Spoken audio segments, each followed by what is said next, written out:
On this Monday night, the consequences of our exclusive investigation. It's been the dirty secret of sport. A day after we revealed the extent of abuse in amateur sport, politicians, parents, and coaches call for change. It breaks my heart that there are kids who are hurting. Tonight, we show you how one sport rocked by scandal is trying to restore a shattered trust. I welcome the Ethics Commissioner's interest in this matter. The Prime Minister's office under investigation. What did it tell the former Attorney General to do about SNC-Lavalin? Details from behind closed doors and the questions that just won't go away. Now the war is over, but the refugee problem is not. And for generations of Canadians, he brought the world home, remembering an extraordinary journalist with an unparalleled career. This is The National.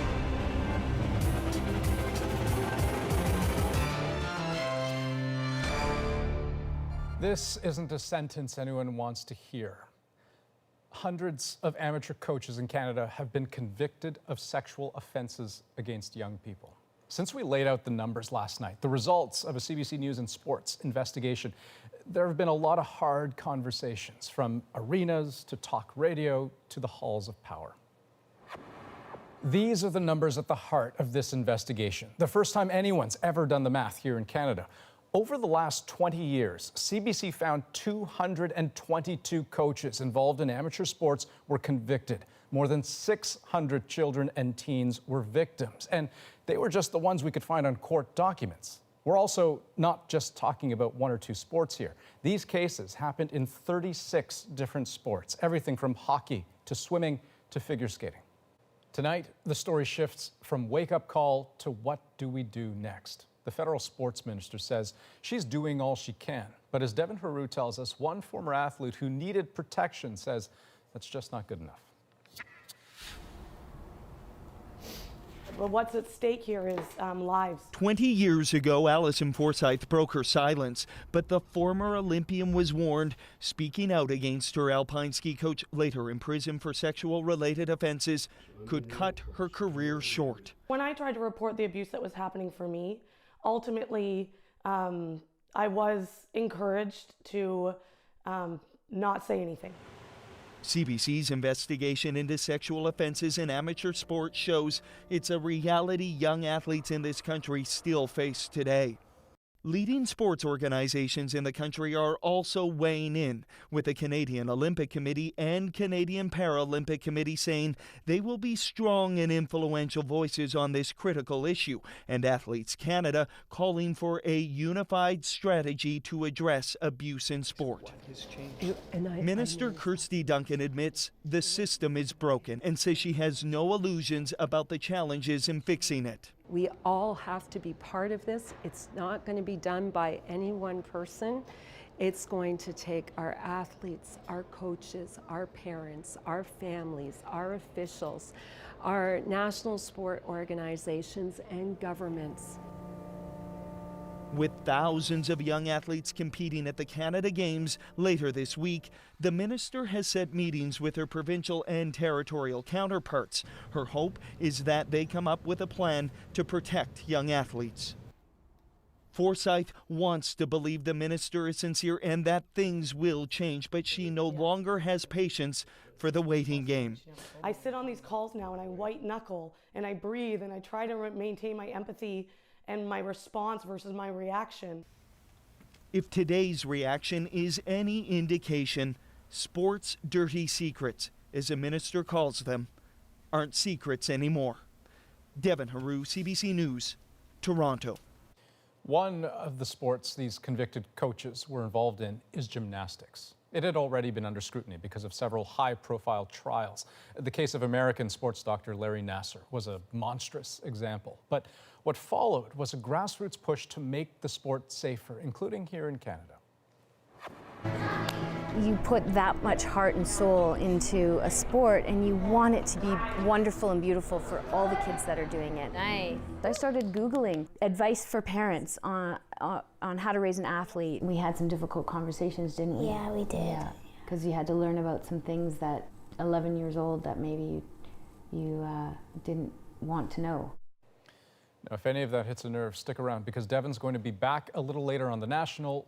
We will hear from parents and coaches about the changes they've made to keep young athletes safe.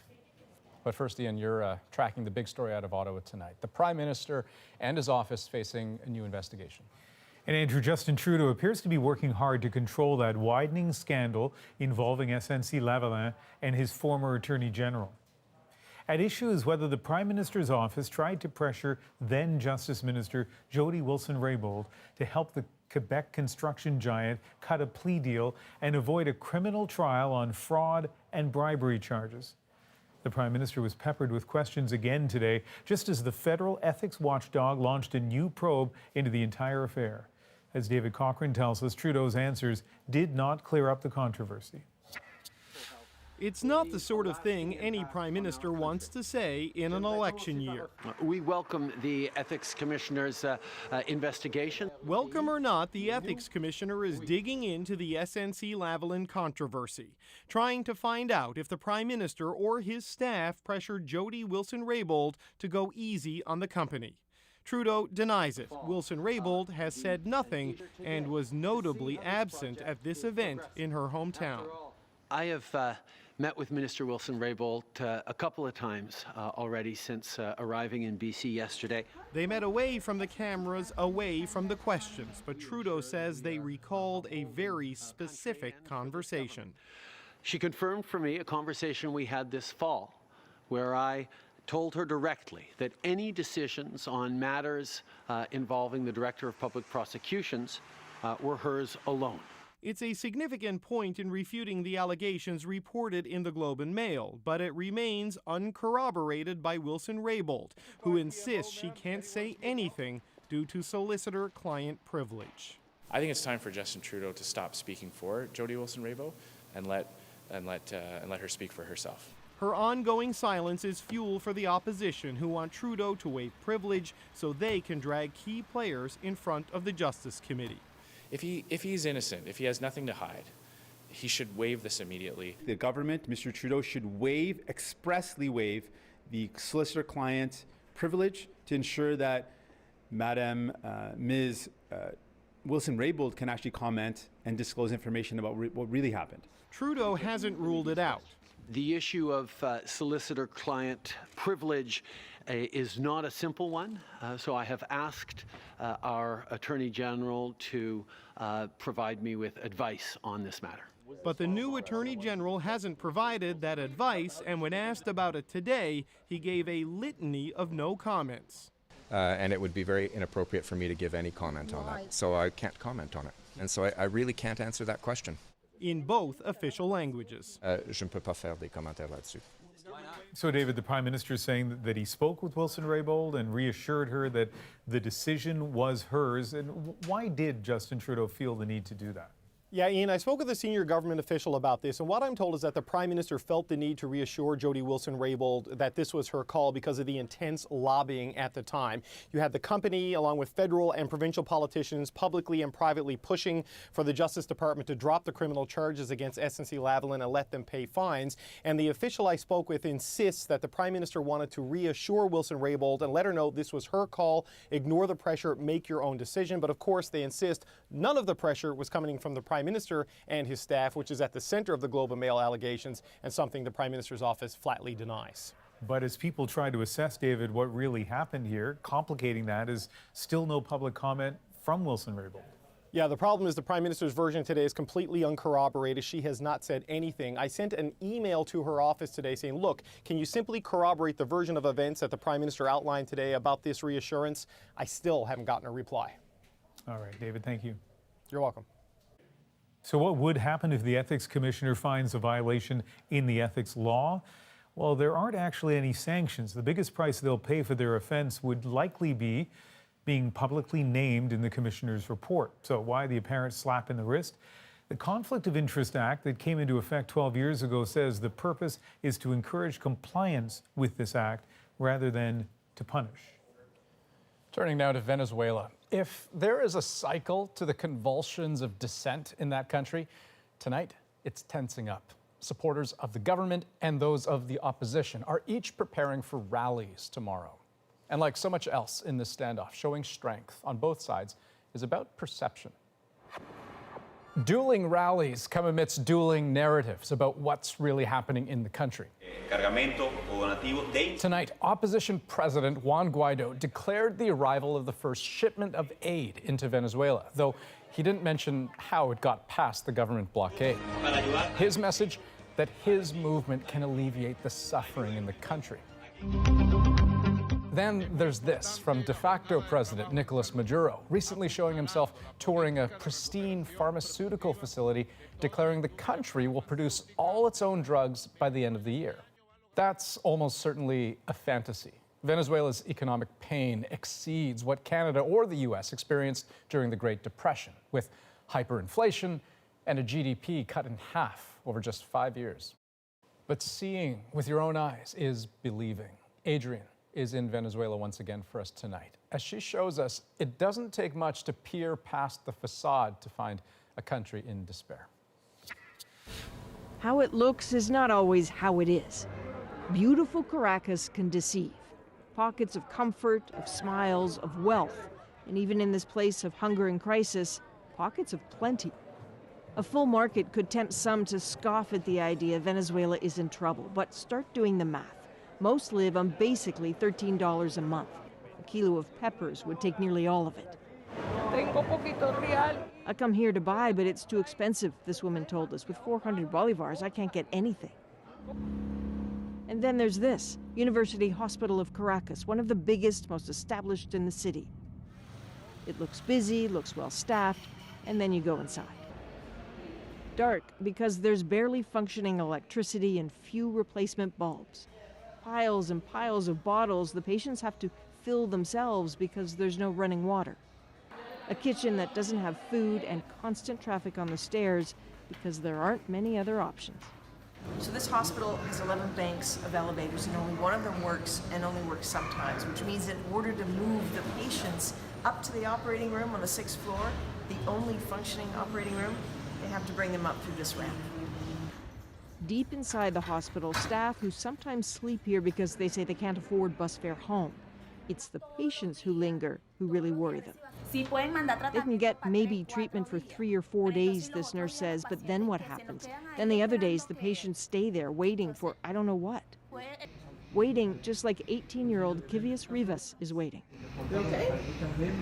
But he's not okay. And it's hard to look at, but see his thigh? Most of his femur had to be removed because infection was eating the bone. His parents, who sleep and cook next to his bed, say he needs antibiotics multiple times a day, yet everyone is cutting back. There aren't enough antibiotics in the country, his father said. Yesterday, they didn't put any more in. This is not a one-off. In a futile search, staff of the hospital approached strangers, even us, asking for specific medications. And then we met this young man, recovering from a 4-year-old wound. His aunt said they spent their money on an antibacterial mattress, but now they can't get enough of the antibiotics you see him being administered here.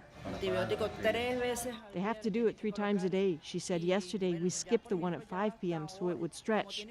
But they can't get ahead of the infection like this. Everything is a choice. The mattress matters, as some have been thrown out because they were full of the mites that cause scabies. There are no supplies to disinfect them.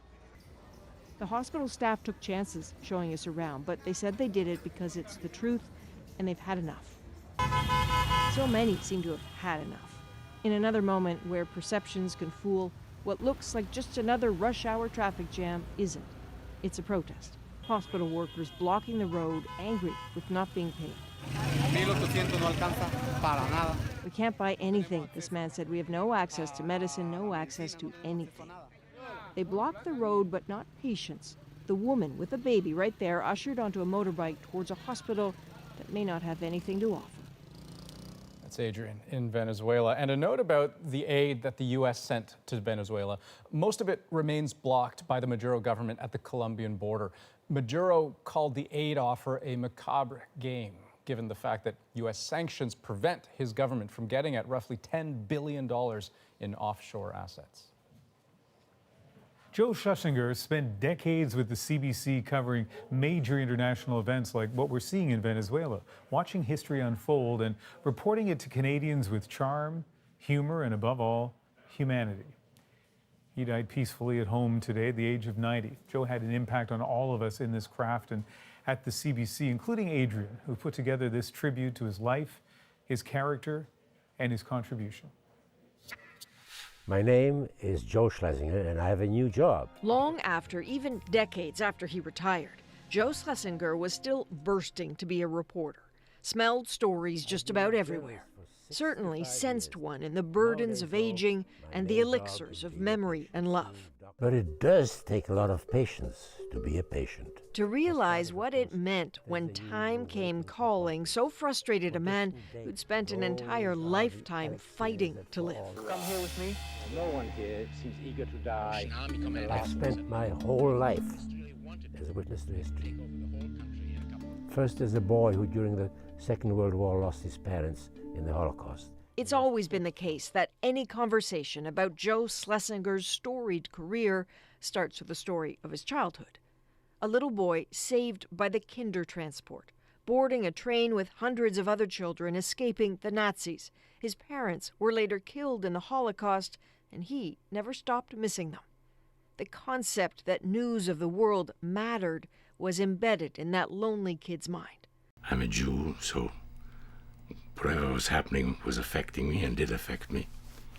So the news shaped me. You couldn't avoid the news. Anlock is the last sizable town on the road to Saigon. It's Canada's great gain that rather than run from the news, he spent decades running towards the most remote and ravaged pockets of the planet. CBC News, Dhaka. Peshawar, Pakistan. Prague. In the beginning, he reported for other outlets around the world. CBC Television News. Before finding his home at the CBC in 1966. Then there was a curious career choice. He dumped his job as the executive producer of The National to be a correspondent again. The Great Wall of China. The field, he always said, was in his DNA. Tread the ramparts of the Great Wall. What did you love about being on the road? Of having a carte blanche in life. Of being able to follow one's instincts, of being able to find something new and exciting. Forget all that stuff about loving Paris in the springtime. August is the month to be here because in August there are no Parisians in Paris. You can sit down and you can hear yourself think. Why do I get the feeling that that was your favorite part? The idea that your bosses couldn't find you. That's right. Now the war is over, but the refugee problem is not. To come of age at a time when Joe Schlesinger was reporting was to hear a voice unlike others on the air at the time. What a comfort to so many who were new to Canada. You come here with me. And his empathy reached out. Maybe it's because he'd endured so much that he was so attuned to the struggles of survivors. It may seem like a futile fight, but it could have tremendous consequences. Over the battlefield, where the bodies of the dead are being removed, floats the sound of music. The music comes from a greeting card for Eid, a Muslim holiday in April the card's owner will never see. Details, the tiniest of details, were treated with the greatest of care in Schlesinger's reporting. He knew their power to bridge distances. What's happening here is not some outrageous abuse of human rights, but just disregard of human rights. Brave, but not interested in bravado, and he knew the difference. Oh, this will go great. I mean, she's just a natural. Yeah. The hardest of what he saw, he poured into his books and stories. His advice offered enthusiastically to generations of young journalists. He was ultimately showered with awards and honorary degrees. Among his most precious, the Order of Canada. There's something about the CBC that for so many years allowed you to do things that other people wouldn't have, you know. We had an advantage, a tolerance of my idiosyncrasies and things like that. Hardly a matter of tolerating Joe Schlesinger. This man was pitching stories until his very last days. He was a gift. Such a challenge to describe Joe's decades of journalism, the care and curiosity that drove him. So we want to show you a bit more of his stories and his words. It's such a privilege to be able to spend one's life watching the world unfold and actually being paid for it. The South Vietnamese say they have 10,000 men on the road, and you get the impression of a solid line. But when you get here on the road to unlock, the reality is somewhat different. But this year there's something new in Canadian exhibitions. It's also Canadian Fair Time in China. It's supposed to give us an inside track in a huge, undeveloped market of 700 million people.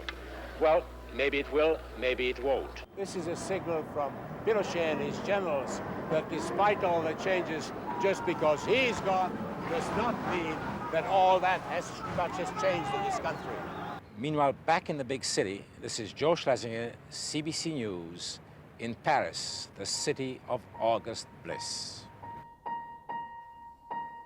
The one driving force in journalism, for me, has not been the scoops or anything like that. It's just the joy of learning. Well, we sure learned today the lasting impact he had on many of you, and we'll hear some of those memories in our moment later in the show. But first, let's turn to several other developing stories that we're watching tonight, starting here in Vancouver, where the snow is falling again for the second time in 24 hours, and we're expecting a significant amount. Here's the view from our CBC tower cam. Up to 25 centimeters is expected in some areas tonight. Earlier today, public transport was brought to an almost standstill by snow and ice, and that is still the case for the commute home. Some universities have closed their campuses this evening. Several ferry services between Vancouver Island and the mainland are canceled. Police are trying to identify this woman throwing a chair and other items from a condo balcony in downtown Toronto. The video cuts out just before the chair hit the Gardiner Expressway below, so we don't know if it hit a car. Police say they've received dozens of calls about the video doing the rounds online, but no connections to the woman yet. A mischief investigation was launched yesterday. Okay, ahead tonight on The National, it's being called an emergency in Russia. Why are dozens of polar bears descending on a small town? And as part of our investigation into sexual abuse in sport, we go in depth into the world of gymnastics and ask what's being done to protect young athletes. But first, he led the investigation into serial killer Bruce McArthur. Now, Hank Itzinga is taking time with us to reflect on the case and its grotesque details. The photographs specifically are extremely disturbing. Nobody wants to look at those photographs. I don't want to look at those photographs.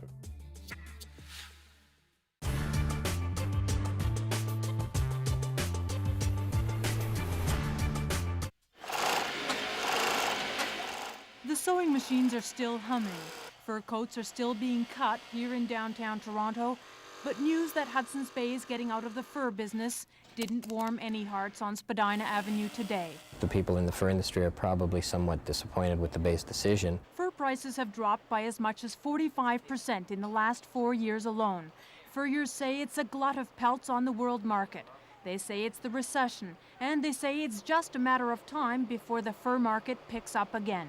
As soon as the economy starts to turn around, the fur industry will prosper again, and the Hudson's Bay will lose out on that growth that we will all experience in the fur industry. Furriers are trying to downplay the impact the anti-fur lobby is having on their business. The Canadian Fur Trade Association says 1 out of 4 Canadian women owns a fur jacket or a fur coat, and they say that's a higher proportion than ever before. But behind the tidy statistics and the lush fur pelts, there's been a grisly fight between the fur traders and the animal rights activists. Say no to cruelty! Don't buy fur! Say no to cruelty! Don't buy fur! Strident street protests and aggressive ad campaigns. The anti-fur lobby shocked viewers around the world with television ads like this one. Or poster ads like these that try to shame people out of wearing furs. The furriers have fought back with billboard and magazine ads like this one. Furriers like Harry Papadopoulos say animal rights activists have intimidated some fur wearers. I think it's gotten our customers saying, geez, you know, are these people going to come up to me? But it's also gotten a few of our customers to say, well, if they do come up to me, I'll take a good shot at them with my bag. and I'm sure a few of them have had a bag in the head. Animal rights activists say the battle is far from over, but they're claiming this as a victory for their side. Consumers don't want to buy fur, and I think that consumers don't want to buy fur because they know now what's involved in the production of a fur coat, and they're saying no.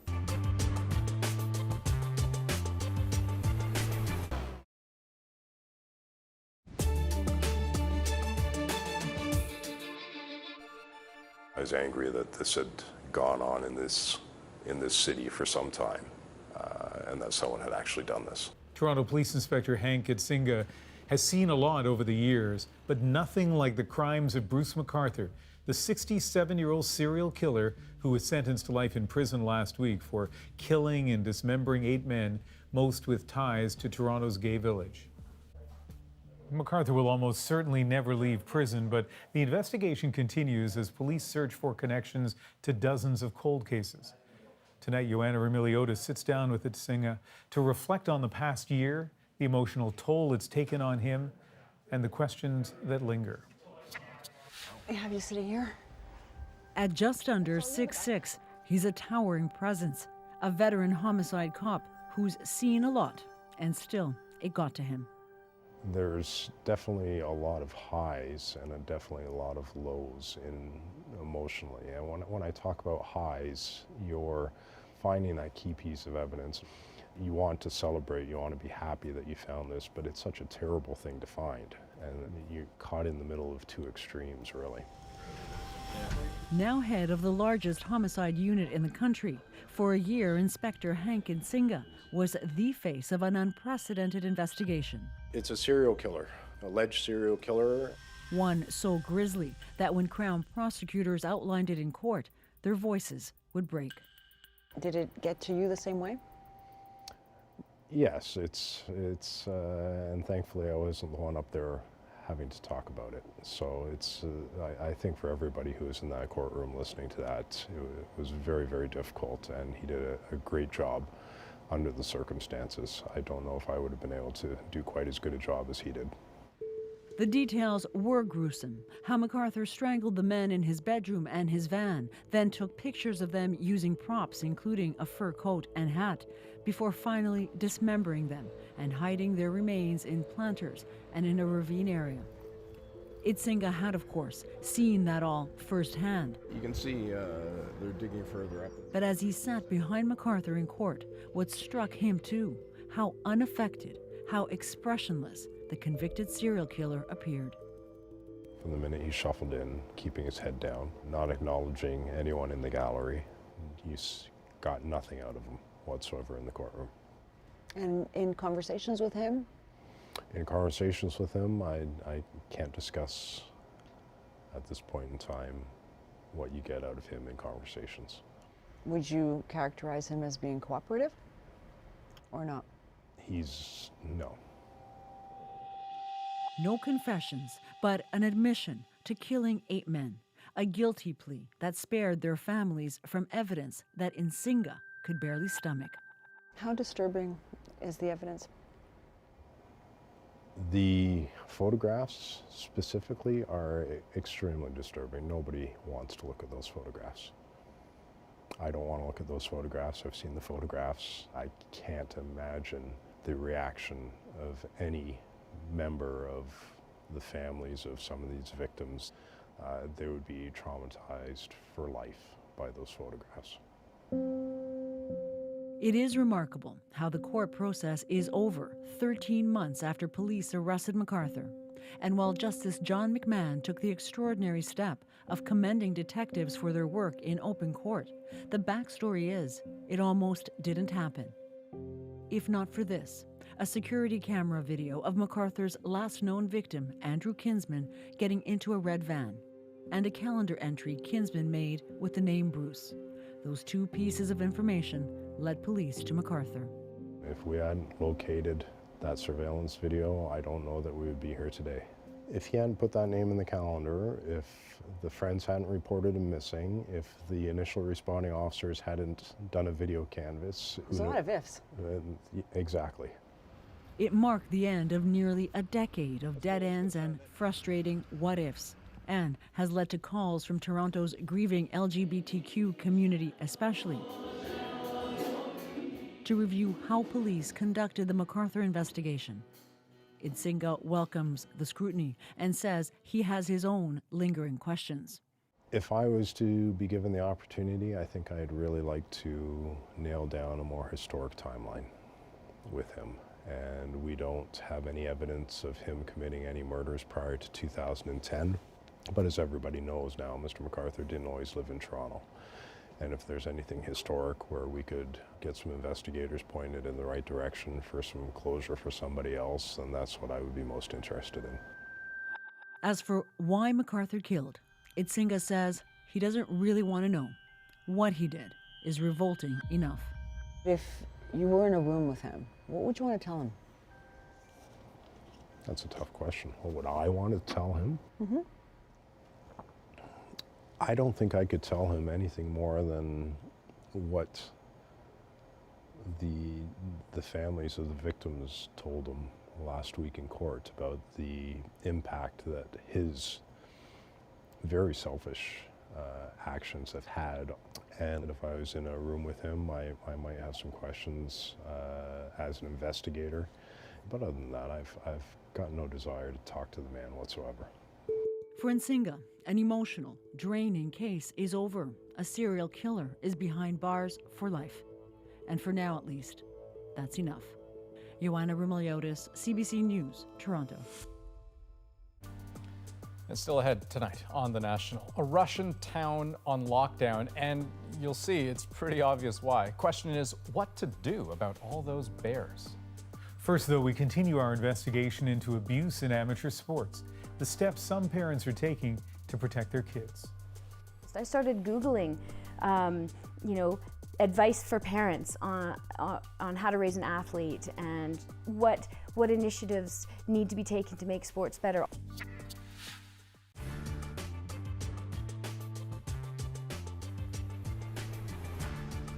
You can now get their software packages for the car traveler, and once you've decided where you want to go, you just print up these nifty little things. Some of the programs will even suggest nice stops along the way, sightseeing extras. And here now to show us a new way of travel planning is technology columnist Tom Keenan. He's in Toronto. Hi, Tom. Hi, Brent. So, Tom, are these big paper maps that Tina's having such trouble with a thing of the past now? They really are. You know, this is probably the perfect Father's Day gift for anybody who loves to sit and daydream about going somewhere. Because what you can do with this program is plan a trip anywhere in North America, not only to see the shortest route or the most scenic route, but find out about attractions on the way. You can just sort of sit all day and plan trips. Yeah, well, exactly. I mean, when it comes time to actually getting into the car, do you not need any documentation at all? Is that the deal? You can actually print out from this right on your own laser printer a pretty good map that will give you all the routes. You can print out lists of all the attractions on the way so you know where to stop. You could ultimately, I guess, put this on a laptop computer. I would not like to be in the car with you if you were driving along with a laptop computer on one side and the steering wheel on the other hand. But eventually, of course, it'll get built right into the car. So if you're one of the early adopters, one of the people who has to be on the leading edge, this is the time to get into the software. Okay, now you mentioned attractions. Exactly how much information is there included in the attractions? It knows about a lot of strange places. I mean, I knew about the head smash and buffalo jump because I'm in Alberta,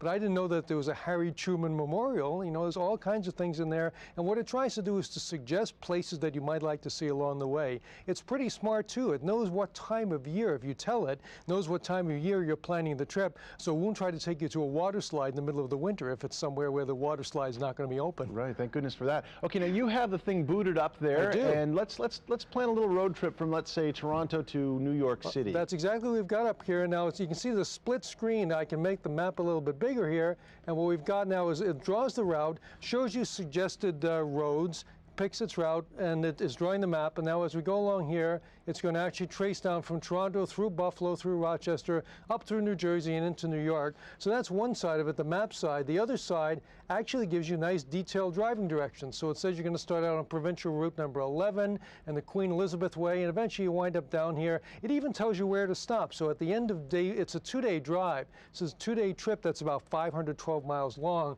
So it suggests a place that you can stop. I'm wondering if the motel owner owners at a particular place might have paid them off here to get you to stop at their motel. Well, does it actually tell you what the expenses might be in such a trip as well, Tom? Exactly. There's a menu up here, and one of the things you can do is you can put in cost. Now, one negative about this thing, you better think in gallons, because I couldn't find any metric option here, so I put in fuel prices, $1.29 a gallon. Let's say the car gets 25 miles per gallon. You can put in lodging costs, and you actually can go and cost out your trip. The other thing that you can do is you can ask it for other things. For example, you can pick a route type. I picked the quickest route, but you can also ask for the shortest one in distance or the most scenic one, and it will go and recalculate the route for you.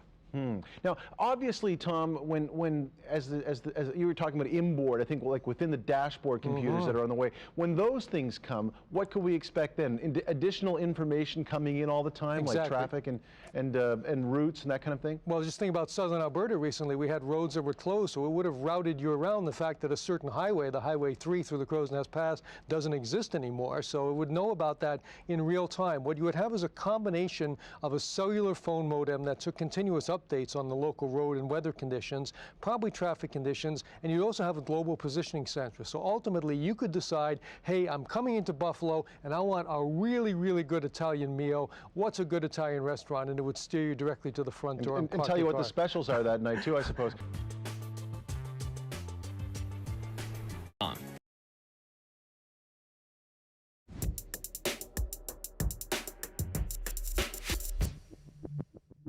I think we have started a conversation that has never happened in this country. I am making this commitment that I am going to work to make sport safe in this country.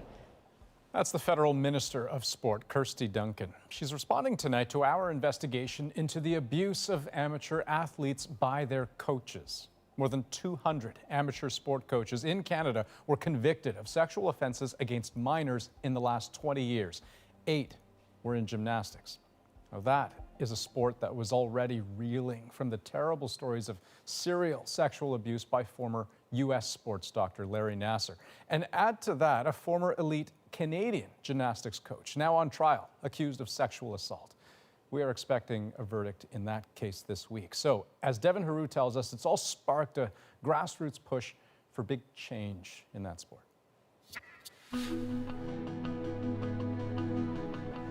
She's learning how to be a hard worker, how to be focused, how to be respectful of both herself and the people around her, to be supportive. And I love seeing her apply herself. You put that much heart and soul into a sport and you want it to be wonderful and beautiful for all the kids that are doing it. And it does break my heart that there are kids out there who have suffered. It's a difficult admission that the gym where children spend dozens of hours a week hasn't been safe for every athlete. A reality thrust on gymnastics parents like Kim Shore. And now in a widely followed case of sexual misconduct south of the border, the hammer fell hard on Larry Nassar today. I want you to apologize to me. Larry Nassar, I hate you. He penetrated me. You don't deserve. Daily horror stories were unfolding during the trial of American gymnastics doctor Larry Nassar. And within the span of a few months in Canada, 3 high-profile gymnastics coaches charged with multiple sexual offenses. There was a lot of pain in our community a year ago. Yeah, it hurt. It hurt me. It hurt, and as a former gymnast who chose to have her daughter do gymnastics, I felt sort of like I had to answer for some of that. It's personal for Kim, and it propelled her to act, but where do you even begin? To be honest, I started Googling, advice for parents on how to raise an athlete and what initiatives need to be taken to make sports better, all those things, and I just collected information. I read articles, and then eventually I thought, maybe I should put a PowerPoint presentation together. On top of taking her daughter to the gym 5 times a week, Kim is now involved with Gymnastics Alberta and Gymnastics Canada and gives regular safe sport presentations, working with fellow parents to break the silence. something that happened in 2013, 2014 that was a concern for me. As a gym parent, I didn't know who to tell this to, who to ask about, and I was also a younger gym parent, so I thought, well, I don't want to sound crazy or overbearing, or maybe this is a normal thing. I think parents want transparency too. Like that's an ideal thing in any club, right? Absolutely. You want full transparency. Sport bodies have really struggled to self-police over all the years, and to have an independent third party where you can put your complaints is absolutely critical. CBC's investigation reveals policies exist in isolation, sport to sport, province to province, even club to club, without standardized framework. Then you've got this wall of coaches, a lot of coaches. The onus then falls on every club to make its own policy. Take, for example, Kyle Schufeld's gym in Calgary. Every club should have to do it. For us, I think it's been a big value add.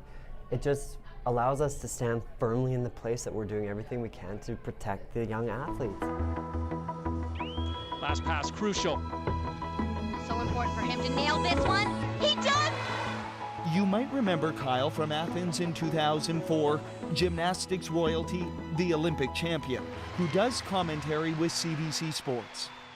Hang and then pike. Kyle wasn't going to let predators take it away from future athletes. Good, that's a nice pike. He believes that to find the solution, people can't shy away from tough conversations anymore. So he stepped up. We brought in people that could talk to us about this because we didn't know what this meant for our sport. About a year ago, we got together as a group and just had that conversation. And to me, that was like a really positive step in all of this. This is messy for sport in general and for gymnastics specifically, but now I've got the black and white policy. It's like this person has done their respect in sport, they've been police checked, and we've done reference checks. And that's all that I can really do at this point. And yet, the reality is you can do all these things and predators can still slip through the cracks. Background checks only catch people with a criminal record, and reference checks, well, there's no character sketch of who a predator might be. Lean forward and lift up to a tuck handstand. Now show us your line. Now hips open. Kelly Manjak found this out the hard way. And present. For more than 3 decades, Kelly has been helping gymnasts get to the top, including Kyle Schufelt at the 2004 Olympics. He now owns his own gym in Mississauga, a space where dozens of athletes come to train every day. The idea that a coach could abuse an athlete in his gym seemed unthinkable. No red flags? Not a lot of red flags that I was really concerned about in any sense. And he picked up the coaching pretty quick, and he was very serious about it. He reminded me of me. A coach who worked at his gym for years now faces charges of sexual assault and child luring. The details of what happened here and at several other gyms still before the courts and under publication ban. You had told me that you did your background checks and all of that? Yeah, we did as much as we could, as we normally did. There was no flags at all. It's just, it got right by me. You know, like there was no bone in my body that wanted to go look deeper into the problem, because I thought I saw the guy every single day and I trusted him. You thought you knew him? I thought I knew him, yeah. And you didn't? Yeah, well, obviously not. I mean, I really liked the guy. Did you want to believe that whatever it was wasn't that big a deal? Yes, for sure. Since then, Kelly has taken every step to arm his gym against potential predators, hiring a dedicated employee for staff discipline, installing cameras all over his gym, and creating stronger policies on coach-athlete conduct. Keeping safety policy current is an ongoing conversation, not only at the gym, but at home too. Between making lunges and gym practices, Kim now also fits in talks about sexual assault with her 12-year-old daughter, Addison. We had some difficult conversations, didn't we? Yeah, we did. Yeah, because you had to learn about some things that 11 years old that maybe you didn't want to know. Yeah, I really didn't want to know those things. Are you but glad you know them now? yeah, I'm glad I know them, because if anything like that ever happened, then I know that I know what to do and that other kids should know what to do. Why are you doing this? I'm doing this because it needs to get done. You know, I think it breaks my heart that my sport has been looked at in the way that it has. It breaks my heart that there are kids who are hurting. Every sport should have challenges. Kids should learn resiliency. They need to be accountable. They need to be hardworking. All those things. That's what makes an athlete special. But they don't need to be degraded. They don't need to be beaten down. They don't need to endure inappropriate behavior ever.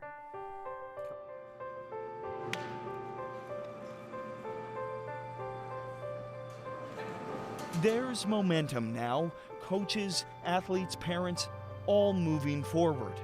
Not completely sure about what's in front of them, but ready to close the door on an abusive past. Devin Haru, CBC News, Toronto. Now, especially if you're a parent, you may have questions about what this investigation has raised. Or maybe you're a coach yourself or an athlete. So later this week, we're bringing together a panel to try to provide some answers. So send in your questions about overcoming sexual offenses in amateur sport to the national@cbc.ca. Up next on The National, it's starting to look like a polar bear invasion. We'll take you to a small town in Russia that is struggling to get the situation under control. It's not so difficult to organize this transport for one or two polar bear, but how to deal with 50, I'm not sure.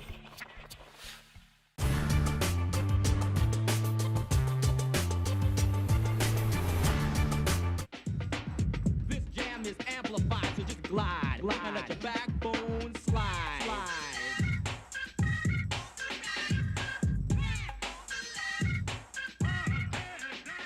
So everybody knows all about rap music now, but it started out as an underground phenomenon a long time before the mainstream media and the record industry noticed it. Here in Canada, rap has been simmering just below the surface for years in the suburbs, in the clubs.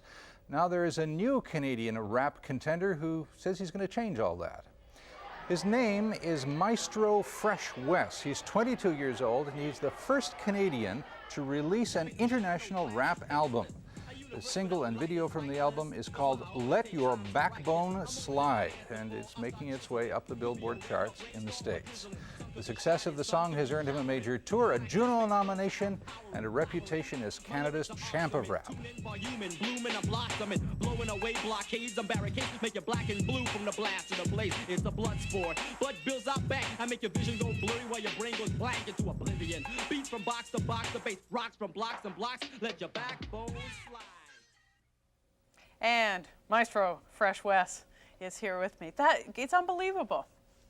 Yeah, well, it's fine what you do. How long have you been rapping? Well, I've been rapping. Let's say I started writing rhymes when I was about 11 or 12, and it just progressed throughout the years. And let's just say, in 1988 is when I really got serious. I took it as a business, and hooked up with my manager, and we distributed demo tapes throughout Canada, throughout the States. Why did you get serious? Why? Because, like, I always thought I was serious about it, right? But then, it's like, no one from Canada has really been successful. Rap artists from Canada has really been that successful yet. So we must have been doing something wrong, or maybe the Canadian music industry wasn't really opening their eyes or whatever. So we just said, we're taking no prisoners. We're doing everything we can. Demo tapes. I even did my own video. Like, we made this video for about $5,000. And we did our own video, a demo video, and we just shipped it around to record companies and whatnot in the States and Canada. And we did as much as we can, photo sessions, everything, And to say, I got to do it somehow, so let's just try all channels possible type of thing. You like being a role model? You like the kids looking up to you or copying you? Well, I'm not really I don't look out for that, but it's good to know that I'm influencing people. Well, and people also are critical about the influence maybe rap artists have. They say some of their remarks are racist or anti-homosexual or, Public Enemy's been accused of this. see, rap music is a link between reality and music. So I'm saying it's a state of mind that's going on. Like, it's almost singing, but it's not, you know what I mean? Yeah. It's almost singing, but it's not. And a lot of times they speak on reality issues of, you might not agree with everything Public Enemy or NWA says, but it's a state of mind of, let's say, a consensus of what certain people believe, right? Just like, you know, Guns N' Roses. And you can accept that, you just say that. Yeah, like I like Public Enemy, I like NWA, but that doesn't mean I agree with everything that they're saying. So you ride this crest. I mean, you got a year of political science under your belt. You Yeah. may end up in any kind of business, but... Well, like I said, you know, right now my business is Maestro Fresh West, and I don't know how long I'll be, you know, how long you'll be interviewing me, or I'll be at Global Mail or The Sun or Star or whatever, but I'm gonna be myself type of thing, you know what I mean? So like they say in rap, you know, sometimes you don't go out and be the sucker, be yourself, you know what I mean? And I'll see how far it takes me. Good luck at the Junos. Yeah, thanks a lot, appreciate it.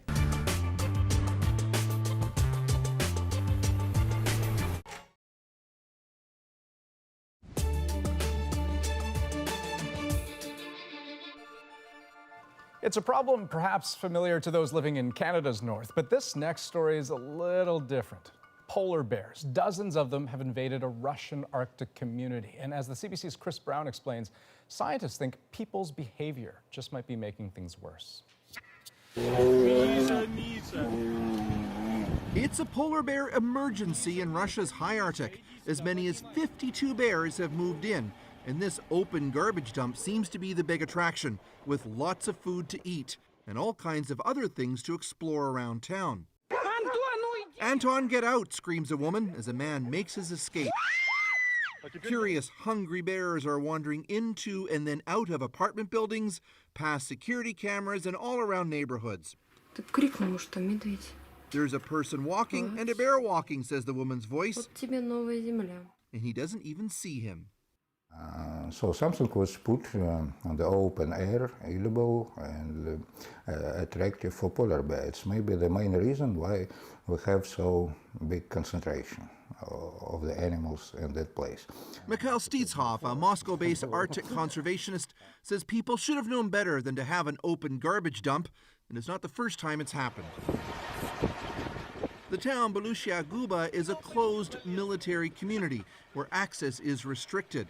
After polar bears rifled through dumpsters in 2016, the World Wildlife Fund says it tried to conduct a bear awareness campaign.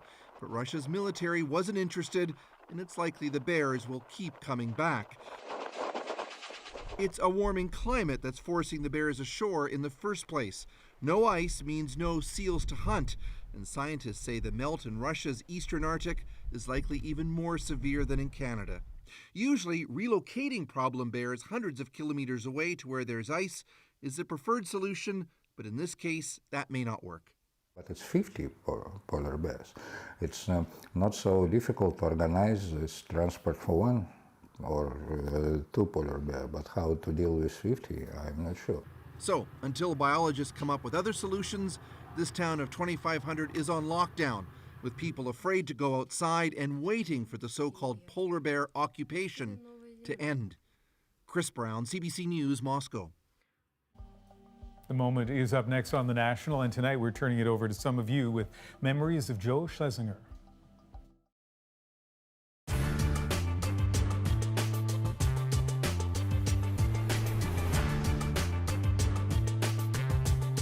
The Paradise Papers are the latest document leak to reveal how thousands of Canadians keep money offshore and how this problem is growing. Now, other leaks have shown how the wealthy use tax havens to avoid paying taxes. What this one shows is the extent to which Canada has become a major player in this game. So, what are tax havens and why are they a particular problem for Canada? Here's a quick run through on how they help people avoid paying tax. If you want to move your money abroad, you have to have someone set up a company or a trust. Pay someone to act as the director or trustee in that country, though they're usually a little more than a name on a paper. Then you can start to move your money into an account. And while your money's offshore, it can grow, and there are ways to put off having to pay any taxes on it here in Canada, and it's all perfectly legal. There's a lot of places you can choose to do this. There are more than 60 tax havens around the world, including Switzerland, Liechtenstein, Guernsey, and a lot of tiny islands in the Caribbean.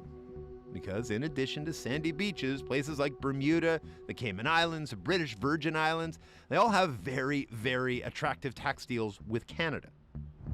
Canada doesn't officially track the amount of money that's parked offshore, but there's an estimated $250 billion in Canadian money in tax havens, and that's just the money that's there legally. And all that money's costing Canadian taxpayers a lot. A conservative estimate suggests that Canada loses about $6 billion in tax revenue every year because of tax havens. Just to give you an idea, that's enough for 200,000 new childcare spaces, 650 safe drinking water systems on First Nations reserves, 18 Super Hornet fighter jets. To be clear, that's money that could be coming to Canada in taxes if it wasn't so easy to avoid paying those taxes by keeping it offshore. But it's not always done legally. Because these tax havens have very strict secrecy laws, those laws can be used for illicit ends. Which is why they can be used to launder money, hide money from, say, your spouse, or conceal illegal activities, because it can be hard to tell what money's yours and where it came from. So, why hasn't Canada cracked down on the rules that allow this to happen? Good question. Some politicians have tried to make the rules tougher, but instead of cracking down, Canada's made it in some ways easier to avoid tax this way. Since 2009, Ottawa has signed deals with 24 tax havens, including the Cayman Islands, Liechtenstein, and the Isle of Man. These deals are designed to compel those countries to share more information about Canadians who have accounts and money there, so less secrecy. But in exchange, they actually make it easier for Canadian companies to set up there and bring home the profits tax-free. And you're probably not surprised to know, since those deals were first put in place, the use of tax havens has exploded.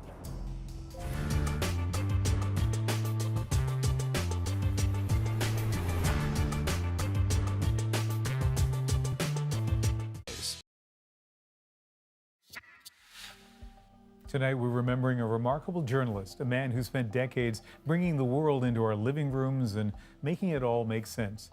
Joe Schlesinger passed away at the age of 90. The Prime Minister offered condolences on Twitter today, saying, with passion, courage, and authenticity, Joe Schlesinger brought the news to Canadians, and his contributions to Canadian journalism will not be forgotten. And a man who knew Joe well, Peter Mansbridge, tweeted in part, look at a map and it seems you could point to anywhere and remember a story that Joe did from there. Storytelling that few will ever match, and in ways that made us all better informed about the planet we live on. Tributes are also pouring in from many of you, viewers. And your memories of Joe is our moment of the day. I still can't hear the term foreign correspondent without thinking automatically about Joe Schlesinger. His sentiments tonight and the feelings of the Congress and indeed of the country appear to be on a collision course. He was thoroughly genuine. He spoke his mind. He had a compelling way of telling stories that made me want to listen. The news here is that the 32 men in this post have nothing much to do anymore. Joe Schlesinger's voice, him explaining a complex world event, is such a touchstone for me watching the National at night with my dad as a kid. Forget about those smiling Irish eyes. Instead, have the Prime Minister start brushing up on the yellow rose of Texas. Joe Schlesinger, CBC News, Washington. And of course, Adrian is in Venezuela tonight doing the very kind of work that Joe devoted so many years to. And it just felt right to have her share her own slice of Joe's life. So have a look. She just sent this in. So here's a little story about Joe.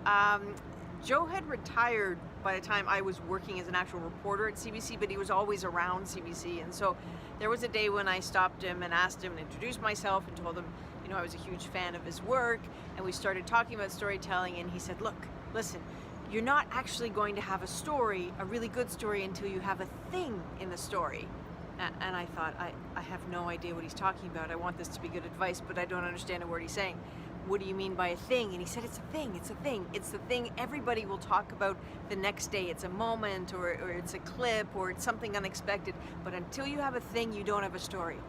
And so I said, thank you very much, and I left. And for a long time, I had absolutely no idea what this icon had said to me. And then years later, the penny dropped a little bit, and I thought, aha, the thing. And so now it has become kind of a lifelong pursuit for the thing. His impact, I mean, undeniable in big ways and in small ways. Ian, you worked with him. So I worked with him on a news network show 20 years ago. So I was in my 30s. He was in his 60s, I guess. You know, and Adrian uses the word icon. Imagine what that was like to be sitting there working with a guy who had traveled the world. I'd done a lot of stories up and down the west coast of Canada and the United States, but that's it. Always patient, always gracious, always willing to teach, never condescending, and it was a real honor to get to work with him a little bit. That is The National for February the 11th. Good night. Good night.